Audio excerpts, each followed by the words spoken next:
Each day, men and women have a variety of responsibilities to maintain. Establishing yourself professionally and attaining a personal life of fulfillment are usually at odds in our society. These clashes can lead to an unfulfilled existence. Have you had enough of this constant discontentment?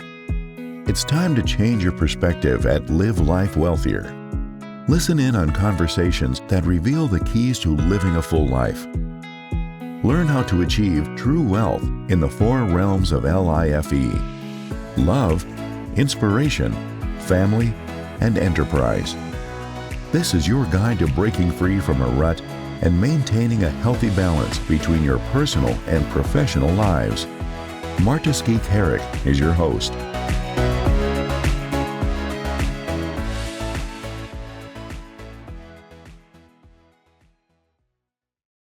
Good morning, all our viewers and listeners. Welcome to Live Life Wealthier. We are so excited and delighted because we have an extraordinary individual here with us. His name is Greg Reid. And once we start chatting, you're going to know why he is so absolutely incredible. Greg has done everything from entrepreneurship, events, leadership. He's a producer. He's written over, what is it? Over 150 books? 150 books. Well, I've been published in 150 books, 45 languages, have a star on the Walk of Fame, yet I can't spell, read, write, and I'm dyslexic. Go figure. I love it, Greg. Thank you so much for being here with us. I can't wait for the audience to hear about you and what you have to share with us. I'm super, super delighted. But before we can get into that, would you mind sharing with us how you began? Like, what was little Greg like? How were you like growing up and how did you get here? It's so funny looking back in life. I think I've always been one of those, entrepreneur type people at heart. But I'll tell you a quick little story, and I rarely get to share this. But when I was 17 years old, I remember my father wanted me to go to college. And he says, we'll send you to any university you want.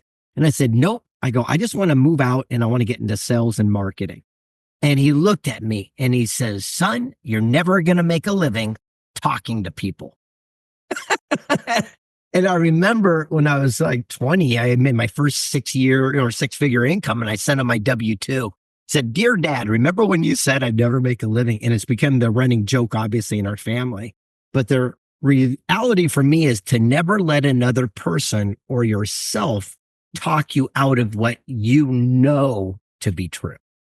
Oh, I love that you said that. And I think a lot of us, we train ourselves and as business owners and entrepreneurs, we train ourselves to not let others eventually influence us. But what you're identifying here is something so super important. A lot of the times, even if we don't listen to others, there's that little voice in our own minds that gives us that doubt. How can you train yourself to not doubt yourself? Well, I don't think you can. I think that's human nature. Remember that Bob Proctor and I wrote a book together. It's called Think and Grow Rich, Thoughts Are Things. And we realized that thoughts are not things. It's only your thoughts that backed by your actions become your reality. So you might have thought about, doing some unspeakable act, but you didn't do it. So therefore you didn't do it. So other people, the difference is they took action towards it. How many times have we had $1 million idea in the shower? And by the time we brush our teeth, it's down the drain to see it on a billboard 10 years later. The only difference between you and them is they did something about it. It is the action in the law of attraction that makes our dreams a truth. You have to think it, feel it, get off your backside. You got to take action and you got to do it. But more importantly, they sit there and say, show me your friends and I'll show you your life. I think that's hogwash. I think at the end of the day, it's like, show me your results and I'll show you your thought process. It's because it's the thoughts that we thought and the actions we took that got us exactly where we are. And in case of like, obviously some type of horrible health, definitive, challenges, things of this nature, we are where we choose to be. We're the ones that put us into our circumstance. Gary Vee has this quote that I just put on my phone. He says, complaining about something that you're in full control of is pure silly. You're silly.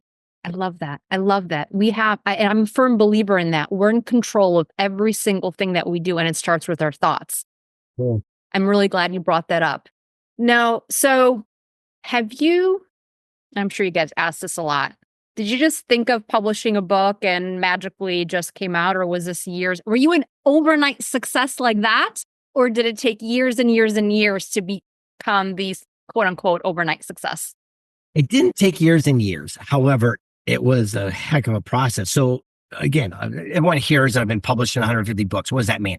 That means I was featured, I was quoted, I authored, co-authored, I was, something like that. So what happens when you write a book, you do something called a query letter. It says who you are, what's your message, why you're an expert.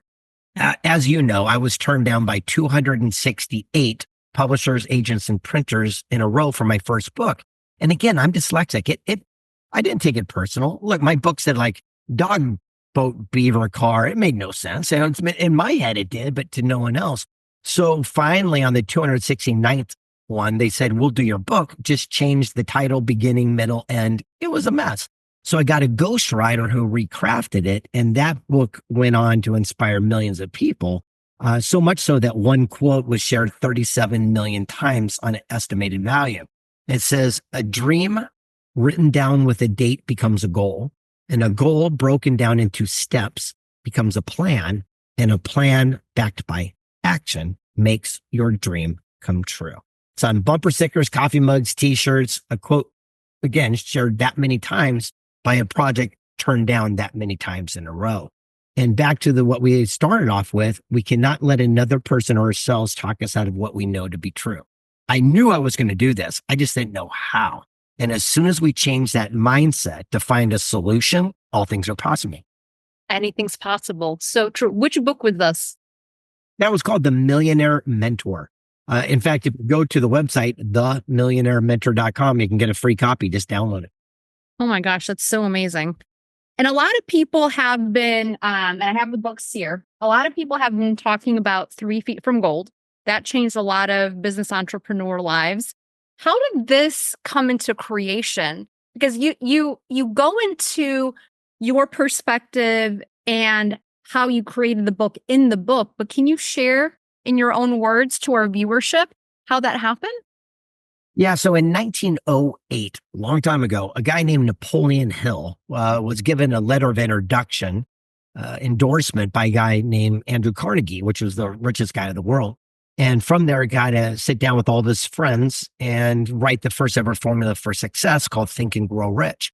100 years later to the date, the surviving family, Napoleon Hill, and the foundation that bears his name gave me a very similar letter. Basically a Willy Wonka ticket to meet any human. And so I traveled the planet to meet the most powerful and influential people. And we wrote it into a book called Think and Grow Rich, 3 Feet from Gold. And it's a story about a gold miner who literally gave up 3 feet away from the largest strike. And again, how many people quit one class short from a degree or sales or marriage or market? It's easy to quit, but it's the people that go that extra 3 feet. They're the ones that we tell the stories about. That's amazing. I love that. And this book has been extremely influential as well, right? And you've had this translated into many, many languages. 40 somewhat, I believe. And here's what's cool about it. Yeah. I don't know if you know this or not, but when you write a book and you get a query letter, then you get an agent, and then that agent goes and they get you a publisher. Well, I was turned down by pretty much every publisher in New York when we did this book because they said, what makes you think you have the, authorization and, the clout to follow in this great guy's footsteps? And I said, look, I'm not Napoleon Hill number 2. I'm just Greg Reid number 1. I want to honor these amazing people. Until finally, Sharon Lechter, my co-author who wrote Rich Dad, Poor Dad and sold 36 million copies, together we came as a collaboration, and she opened up all the doors that were shutting down. So much so that she got a meeting with the owners of the only bookstore left in America called Barnes & Noble. And the owner of Barnes & Noble gave us an opportunity where their sister company published it. And so this was the first book of its kind where Barnes & Noble themselves actually published the book, and we did a joint venture. So instead of taking a big advance and all that fancy stuff, we just did a 50% equity share. That's why when you walk in the bookstores, you always see us front and center because we did something special. Oh, I had no idea. That's really interesting. That makes the book even more special, and your whole story and what you're contributing this world so incredibly special as well. Wow. Yeah. What other insights don't I know? What other Greg secrets are Well, there? we've only met like 3, 4 times, but I will tell you this. I'm an Tell me incredible everything. skateboarder. Exactly. I'm a great skateboarder and I know how to grow a cool goatee. Literally just the regular guy and probably the least qualified guy to do what I do. And the only thing I think that accomplished a little bit different than the average person is I have something called Stickability. And that's one of the other books that I wrote. It's the power. First, there's a dream, then there's a challenge, and then comes victory. Unfortunately, most people quit in the challenging moments, but it's the people that persevere and have that stick to itiveness. They're the ones that have accolades and awards to down the road. And it's funny. People say, well, how do you know when to quit or when to alter and adjust? And the answer goes back to the knowing. One person I interviewed in 3 Feet from Gold was a guy named Ya Ling, a famous music conductor. And he said when he was a kid, the parents would give him a baseball and he'd set it down and go to the piano. Hey, they give him a basketball, they'd set it down and go to the piano. And I said, why? And he says, I knew, I didn't hope, I didn't wish, I knew that this is what I was supposed to be doing. And if more people would follow that true north to find their knowing, their lives would never be the same. I wasn't expecting you to say that. So I really appreciate it. I think this is an interesting segue to our listeners and our viewers because Live Life Wealthier is exactly about that, right? It's about being the business owner, the dreamer, the catalyst, right? The entrepreneur, the change maker. And we crave all these things. And I believe entrepreneurs are just naturally wired to do and create and go explore and remove that fear from everything that we're doing. Although sometimes we get caught up in it, but we quickly dispel it. One of the things that I have found amongst all of our clients over the last 2 decades being a CPA is that some of them do quit a little bit too early. But the ones that follow that North Star, it's not just about dispelling other people's or your own insecurities or negativity. It's like really feeling centered about just knowing that you have to accomplish it and knowing it and never letting anyone stop you from doing that. Can you add a little bit more color and light to this? And everyone's got a different catalyst. I mean, what you just said is true to perhaps yourself or somebody else or somebody. Everyone's got a different one. Look, majority of these people that I interview, these millionaires and billionaires and movie stars, none of them saw it coming. I mean, I wish there was some great thing. See, one of the things about being a CPA and accountant, you guys follow these little rules. Well, Troy Cathy, founder of Chick-fil-A, I asked him, I said, hey, I want to be a billionaire like you. What do I do? And he said, stop planning. I said, what? I go, that goes against everything we teach. And he goes, well, last year you had a lot of plans. I go, yeah. He goes, how did that work out for you? He goes, 5 years ago, you had a lot of plans, but you didn't see COVID coming. He goes, I guarantee you hit a goal from time to time, but it didn't go as you expected. He said, the secret is to look for and capitalize unexpected opportunity. And I said, what do you mean? He says, well, if I'm on my sofa and I'm going to get to the living room, I get off my backside, take action, I move towards that goal. He goes, a planner is going to plan every step where they're going to pause, take a break. But if a sprinkler comes on and goes against plan, they run back home. He goes, not me. He goes, I'm looking for opportunity. He says, did a kid leave a skateboard or a bicycle out I could borrow to make my journey shorter? If I get real lucky, I'll wave down a neighbor driving by and hitch a ride to the end of the street. He goes, either way, I'll get to my goal. I'm just not so caught up in exactly how it has to happen. I love that. Thank you. So this kind of brings me up to a question that is sometimes a very sticking point to our listeners, clients, and viewership. Unexpected opportunities, right? Would you translate that to be the same as synchronicity or divine intervention or just the stars aligning and kind of forcing you in a different direction and helping you kind of just flow naturally? Sure. Again, and I'm not a psychologist. I'm not a therapist. I don't know. All I will say this though, is that again, the majority of the people that were successful usually came from a different direction. I'll give you a great one right now. There's a woman, amazing, and her and I were dating for a little while, and we just connected again. And I haven't seen her in a while. Last time I saw her, she was a traveling nurse, and she was doing great. She was homeless, and she put herself through college, living in her car, and finally got this nursing job and got her apartment and all this good stuff. But now I saw her and she was a gadillionaire. And I go, what in the world happened in 1 year?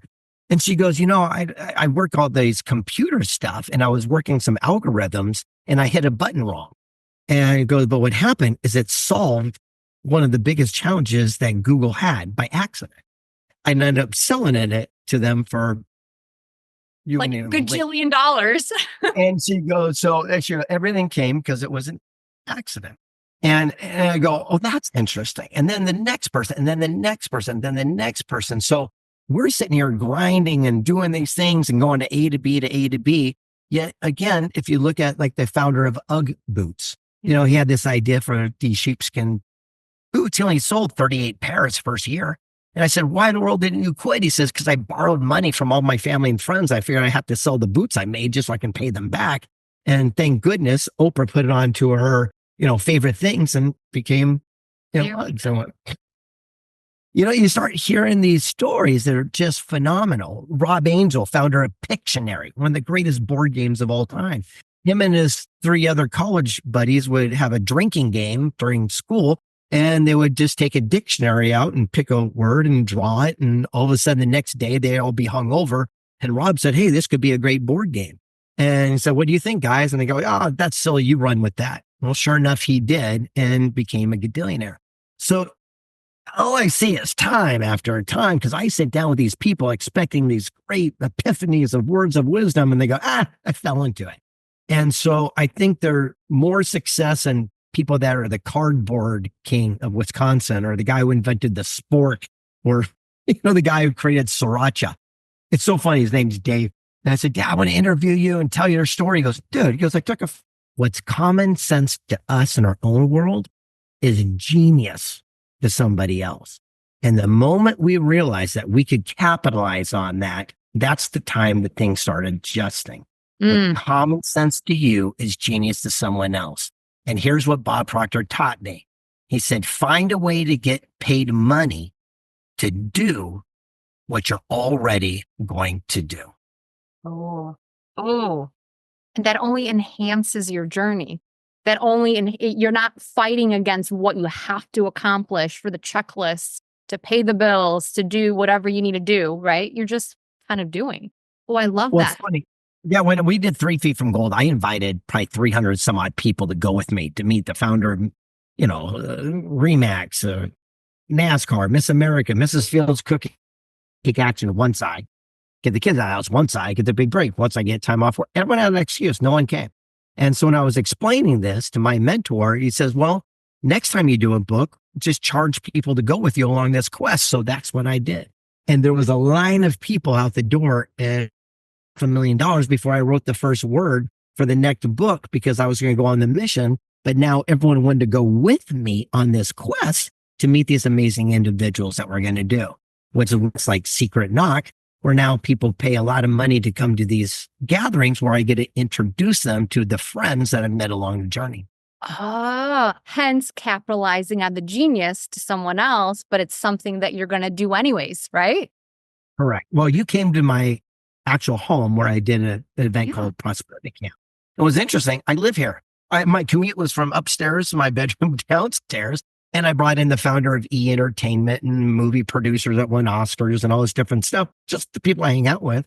And I got to introduce them to all my friends. And guess what? I made money in my own home, sharing my friends with people I'd hang out with anyway. And everyone has got that simple genius inside of them. And they go, well, you don't understand. It's different for you. No, it's the same. My son is 12 years old. He plays this game called Fortnite. It's the new popular game on the internet. And guess what? Kids will come over and pay $20 just to sit in a chair next to him while he plays the game. And go, why? And goes, well, because they get to learn all the tips and tricks and techniques and where things are hiding where they might not know.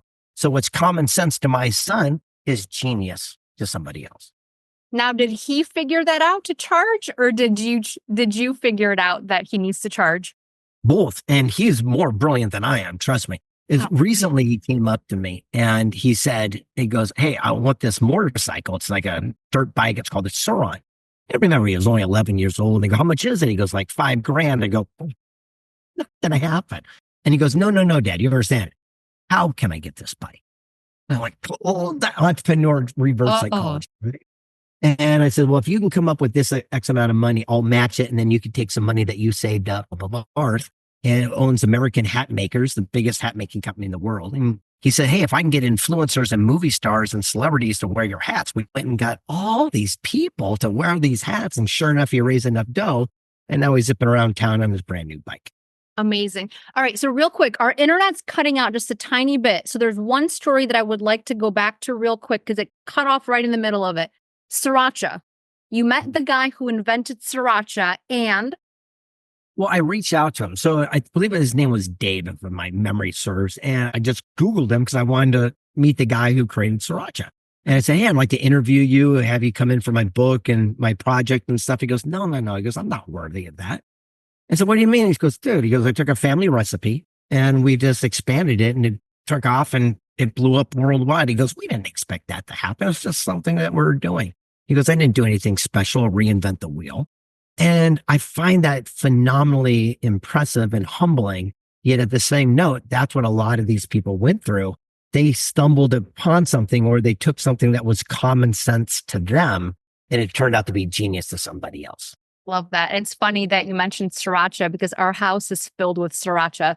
I have 3 older step kiddos and Philip, one of them, that is his favorite. He pours on everything, eggs, sandwiches, you name it, chips, all over.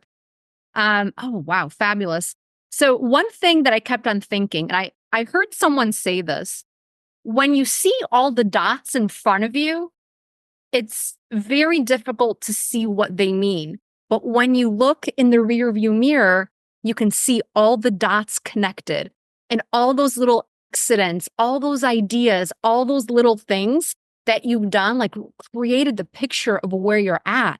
So it's like those little genius moments and those accidents that move you through life, right? They're the ones that are really creating, where you're going. So it's nice to think about and try and put together everything that you're saying, right? Because in my mind, everything has a formula. There's a framework for everything. I'm a CPA by nature, right?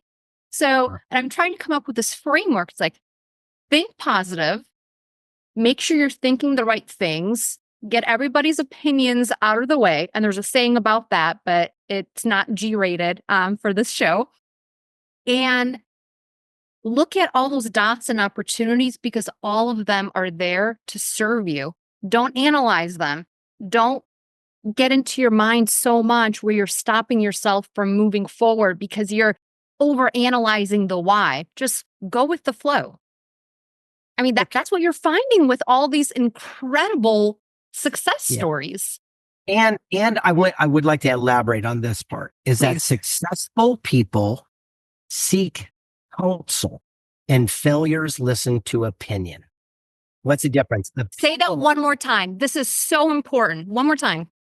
Successful people seek counsel and failures listen to opinion.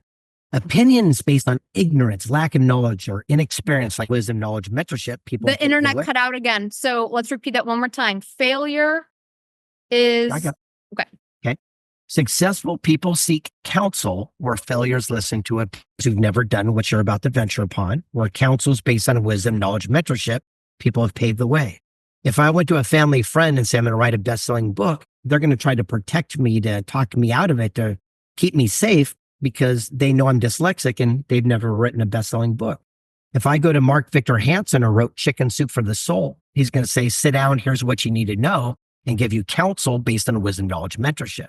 If we spend our activity only seeking counsel and ignoring opinion, that's the day our lives would change. That needs to be on every single mug and t-shirt and bumper sticker as well.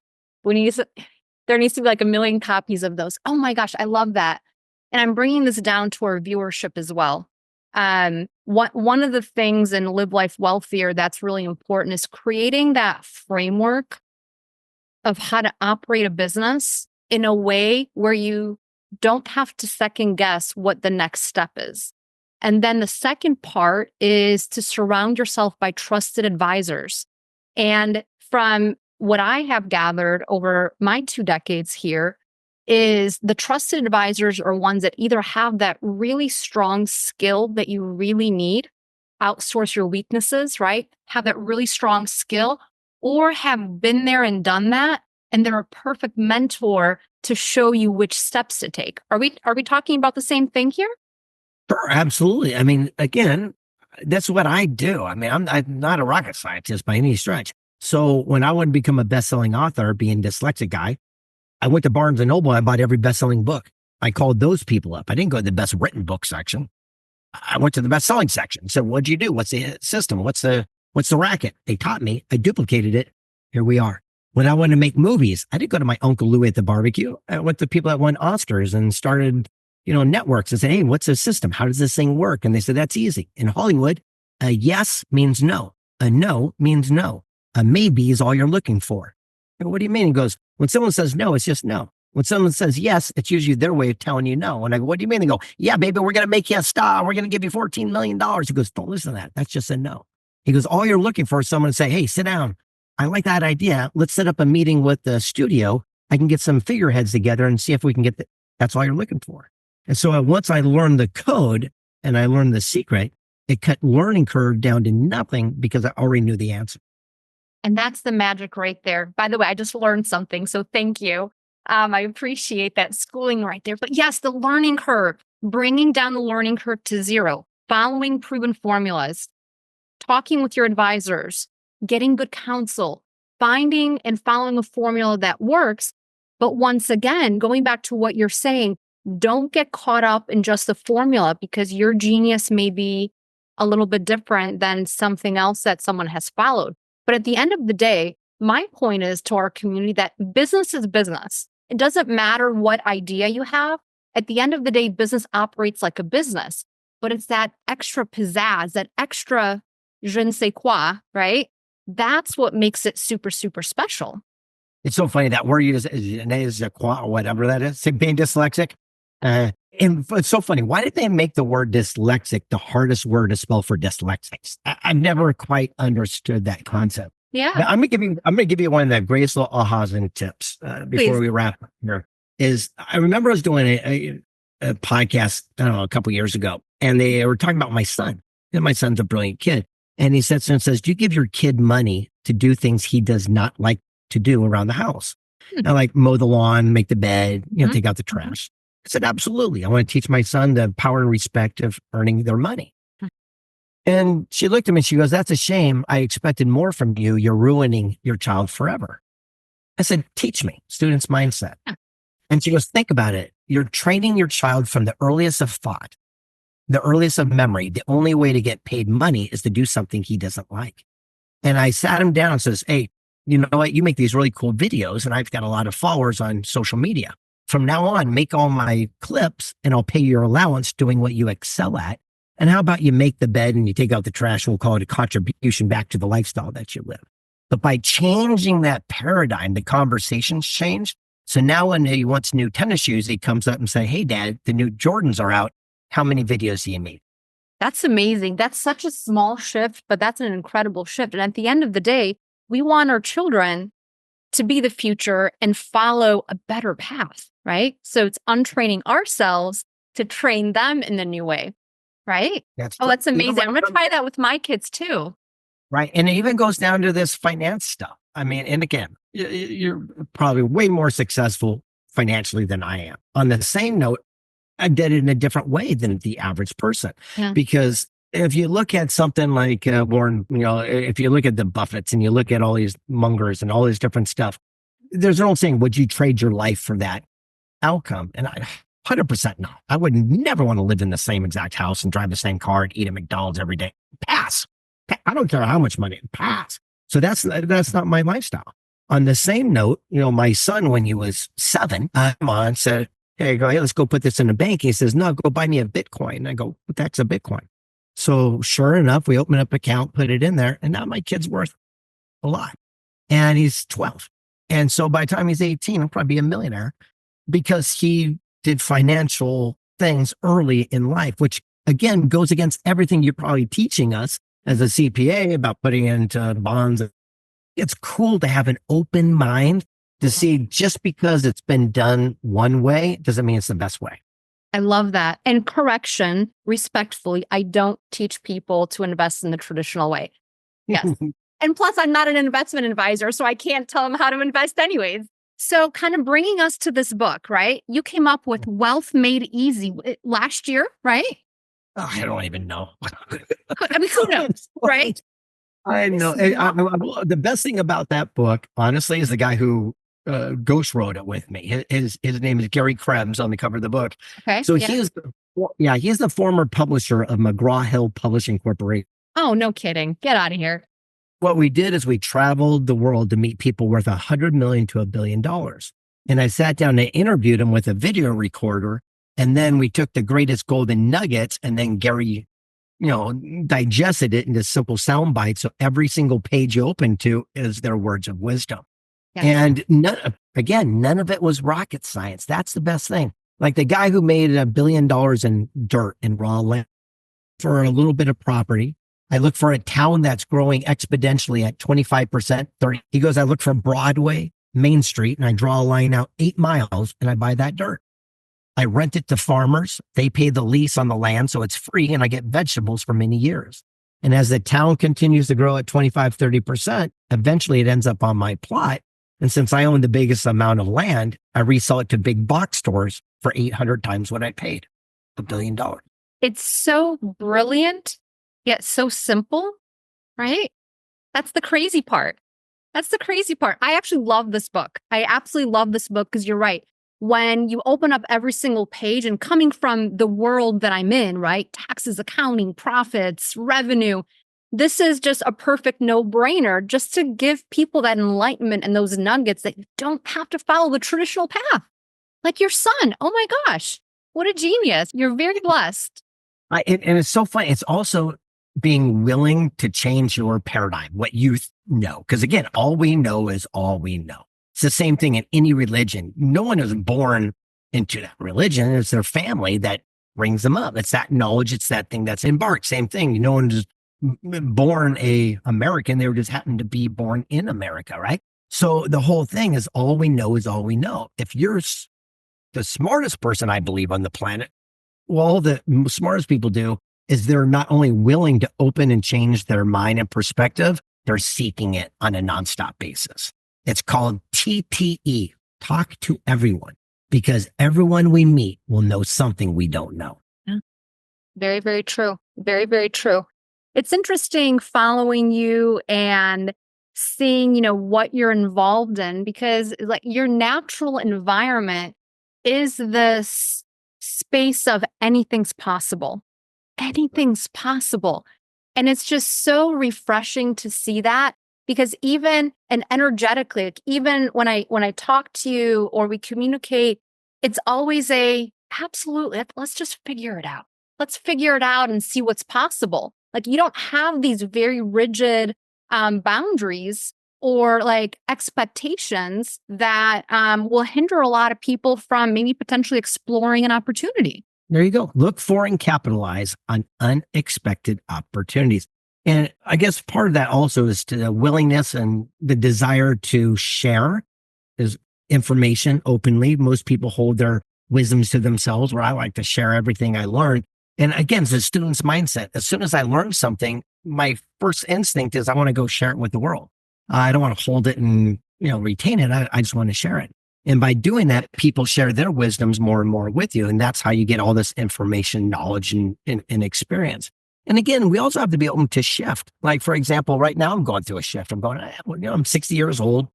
For 20 years, I was in advertising and I sold my business. I've been in personal development for 20 years. I just wrote my last book called Personal Development. I was actually going to ask you about that next, if you can share with us a little bit there. Yeah. And now this next 20 years or the last 20 years, what do you want to do when you grow up? And here's a beautiful thing. We can do anything we want. And so there's exactly where my mindset. And I also feel like a child, a baby, when they can't express words, so they just cry. So right now, and so I'm going, what it is, but I do know I'm ready. I'm growing out of this skin. I just don't know what is next.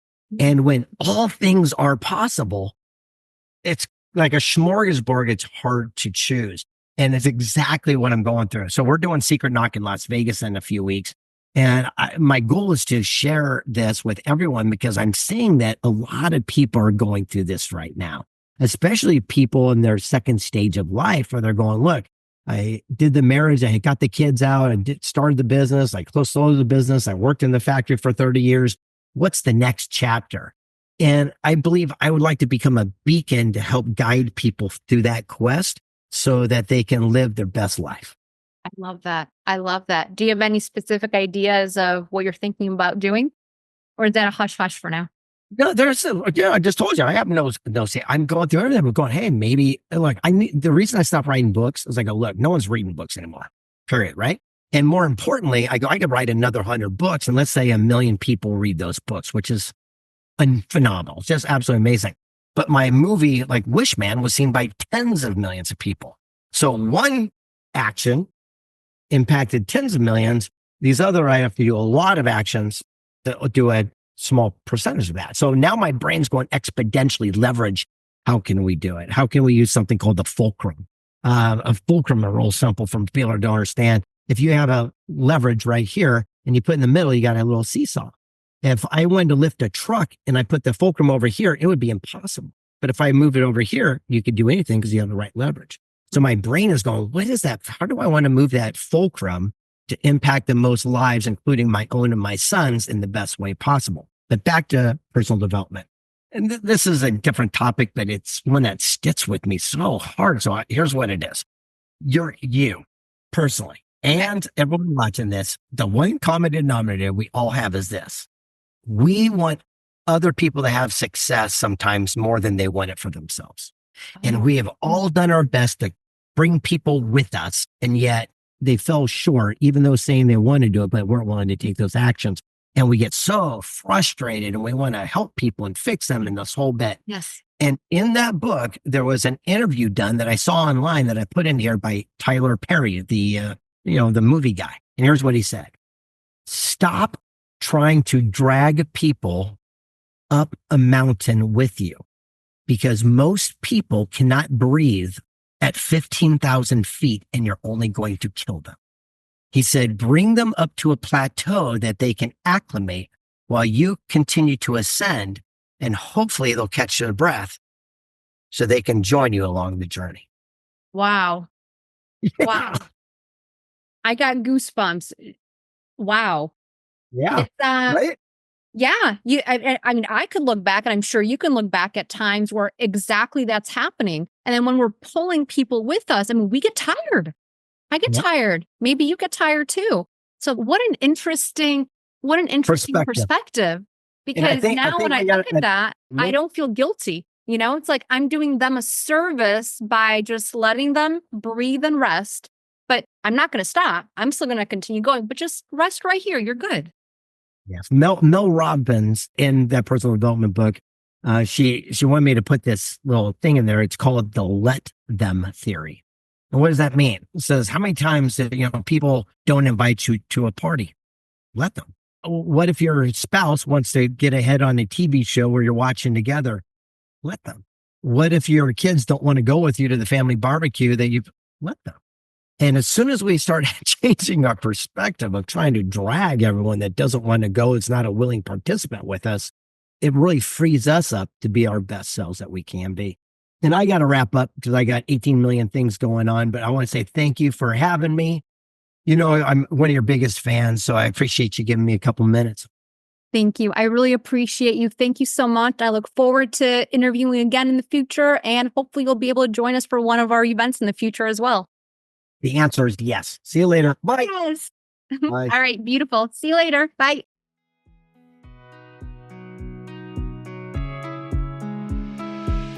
Thank you for taking the time to listen to this episode.